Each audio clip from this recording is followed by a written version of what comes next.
जय शिवराय मित्रांनो अखेर राज्य शासनाच्या माध्यमातून राज्यामध्ये ई पीक पाहणी प्रकल्प राबवण्याकरता एक महत्वाचा असा जी.आर. निर्गमित केलेला आहे। 15 जुलै 2026 या जी.आर. नुसार खरीप हंगाम 2026 पासून नवीन बदलासह नवी ई पीक पाहणी राज्यामध्ये राबवली जाणार आहे आणि याच्यामध्ये काय काय सुधारणा करण्यात आल्यात, काय काय बदल करण्यात आलेले आहेत, कशा प्रकारे ही ई पीक पाहणी राबवली जाणार आहे, हे सर्व याच्यामध्ये नमूद करण्यात आलेले आहे। मित्रांनो, याच 15 जुलै 2026 च्या जी.आर. नुसार राज्यामध्ये ही पीक पाहणी कशा प्रकारे राबवली जाणार आहे हे सविस्तरपणे समजून घेण्याचा प्रयत्न करणार आहोत।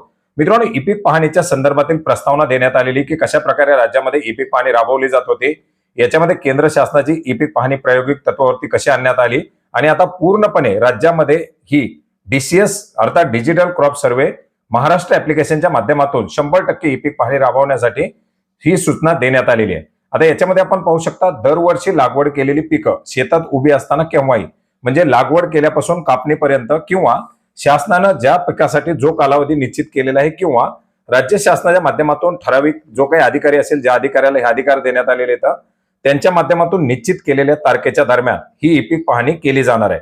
आता याच्यामध्ये 15 जुलै पासून 30 सप्टेंबर असू शकते, 1 ऑगस्ट पासून 15 सप्टेंबर असू शकते, जी तारीख निश्चित केली जाईल त्या तारखेनुसार ही ई पीक पाहणी सहाय्यकानं शेतात प्रत्यक्ष पाहणी करून केंद्र शासनाच्या DCS-MH या ऍप्लिकेशनच्या माध्यमातून नोंद करणं आवश्यक राहणार आहे। अर्थात सहायकाच्या माध्यमातून विहित केलेल्या कालावधीमध्ये ही ई पीक पाहणी केली जाणार आहे। पीक पाहणी सहायकाची नियुक्ती संबंधित तहसीलदार करतील। 1000 ते 1500 ऑनर प्लॉटसाठी किमान एक ई पीक पाहणी सहायकाची नियुक्ती केली जाणार आहे। मोठी गावं असतील तर मोठ्या गावामध्ये 2, त्याच्यापेक्षा मोठं गाव असेल तर 3, म्हणजे प्लॉट 1000 ते 1500 प्लॉटसाठी एक सहायक, अशा प्रकारे ही नियुक्ती केली जाणार आहे।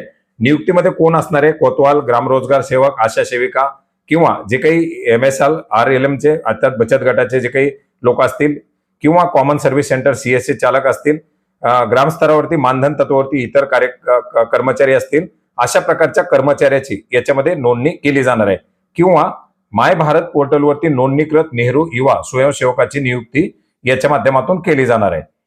ह्या नियुक्त्या आता जवळजवळ पूर्णपणे झालेल्या आहेत। पीक पाहणी सहायकानं लागवड केलेल्या तपशिलासह लागवड केलेल्या पिकाचं क्षेत्र, जलसिंचनाचा स्त्रोत प्रकार, शेताच्या बांधावरील झाडं, कायम पड, शेतातली उपलब्ध असलेली पायाभूत सुविधा, शासनाने वेळोवेळी निर्देशित केलेले इतर बाबीची माहिती ही DCS-MH ऍप्लिकेशनच्या माध्यमातून अचूकपणे नोंदवायची। संबंधित ई पीक पाहणी सहायकानं शेताच्या बांधापासून 20 मीटरच्या आत उभं राहून शेतातील उभ्या पिकाचं, शेताच्या बांधावरील झाडाचं तसेच नोंदवलेल्या कायमपड जमिनीचं अक्षांश, रेखांश यासह जिओ टॅगिंग केलेले 2 फोटो हे DCS-MH ऍप्लिकेशन मध्ये अपलोड करणं आवश्यक असणार आहे। पीक पाहणी सहायकानं DCS-MH मोबाईल ऍप्लिकेशनच्या माध्यमातून नोंदवलेल्या माहितीच्या सत्यतेबाबत स्वयं घोषणापत्र मोबाईल ऍपच्या माध्यमातून सादर करायचे। म्हणजे सहाय्यक नोंदणी करत असताना आपण केलेली नोंदणी बरोबर आहे अशा प्रकारचं घोषणापत्र त्या सहाय्यकाला प्रत्येक ई पीक पाहणी करताना द्यायचं आहे। पीक पाहणी सहायकानं DCS-MH मोबाईल ऍपद्वारे नोंदवलेल्या सर्व पिकाच्या नोंदीची 100% पडताळणी हे ग्राम महसूल अधिकारी करतील आणि त्याच्यानंतर त्याची सातबाऱ्यावरती नोंद होणार आहे। पीक पाहणी सहायकानं DCS-MH मोबाईल ऍपद्वारे नोंदवण्यात आलेली पीक पाहणीची माहिती तलाठी अर्थात ग्राम महसूल अधिकारी पडताळणी अंतर चुकीची किंवा वस्तुस्थितीची विसंगत आढळल्यास ती पीक नोंद रद्द केली जाणार आहे। सदर क्षेत्राची पीक नोंदणी पुन्हा करण्यासाठी ते क्षेत्र DCS-MH मोबाईल ऍपमध्ये पुन्हा सहायकाला उपलब्ध करून दिलं जाणार आहे। याच्या संदर्भात जर काही शेतकऱ्यांच्या तक्रारी तलाठी कार्यालयाला आल्या किंवा त्याच्यामध्ये जर काही विसंगती दिसून आली तर ती ई पीक पाहणी रद्द केली जाणार आहे। ग्राम महसूल अधिकारी यांनी DCS वेबसाईटद्वारे प्रमाणित केलेली पीक पाहणीची माहिती गाव नमुना नंबर 12 वरती प्रतिबिंबित झाल्यानंतर त्या माहितीमध्ये कोणतीही दुरुस्ती किंवा बदल असल्यास संबंधित शेतकऱ्यांना चालू हंगाम संपण्यापूर्वी मंडळ अधिकाऱ्याकडे अर्ज करता येणार आहे।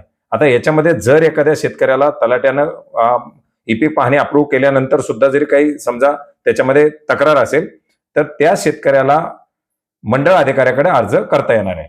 संबंधित शेतकऱ्याकडून अर्ज प्राप्त झाल्यानंतर मंडळ अधिकारी शक्य तितक्या लवकर चालू हंगामापूर्वी सदर अर्जाची दखल घेऊन नोंदीची पडताळणी करतील। चुकीची जर असेल तर ती दुरुस्त केली जाईल आणि जर नसेल तर ती कायम ठेवली जाणार आहे। पीक पाहणी सहायकानं DCS मोबाईल ऍपद्वारे नोंद केलेली ग्राम महसूल अधिकाऱ्याच्या माध्यमातून पडताळणी करून सत्यापित केलेली मंजूर केलेली ई पीक माहिती जोपर्यंत ती वस्तुस्थितीच्या विरुद्ध असल्याचं सिद्ध होत नाही तोपर्यंत सर्व शासकीय योजना लाभ जसे की पीक कर्ज, पीक विमा, शासनाने अधिसूचित केलेल्या कृषी योजनांसाठी वैध मानण्यात येणार आहे। याच्यामध्ये जे काही फळबागा असतील, काजू, आंबा, पेरू, चिक्कू याची नोंदणी झाल्यानंतर संबंधित फळबाग शेतामध्ये अस्तित्वात असल्याचे गृहीत धरून सलग 3 वर्ष पुन्हा नोंदणी करणं आवश्यक राहणार नाही. म्हणजे जर एखाद्या फळबागेची नोंदणी केली तर पुढे 3 वर्षापर्यंत त्या क्षेत्रावरती ई पीक पाहण्याची करण्याची गरज राहणार नाही. सदर फळबागेची नोंदणी वर्षासह पुढील 3 वर्ष स्वयंचलित पद्धतीनं नमुना 12 वरती दिसणार आहे. डिजिटल क्रॉप सर्वे या DCSMH ऍप्लिकेशनच्या माध्यमातून पीक पाहणीची माहिती 3 वर्षापर्यंत ऑनलाईन उपलब्ध ठेवण्यात येईल.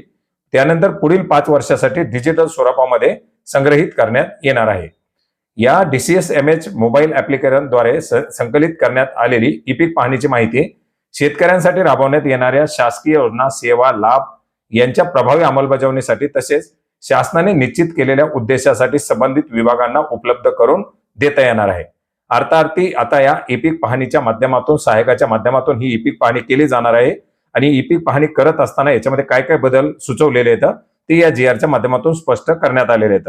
अर्थात शेतकऱ्यांना यावर्षी कुठल्याही प्रकारे ई पीक पाहणी करण्याची गरज पडणार नाही.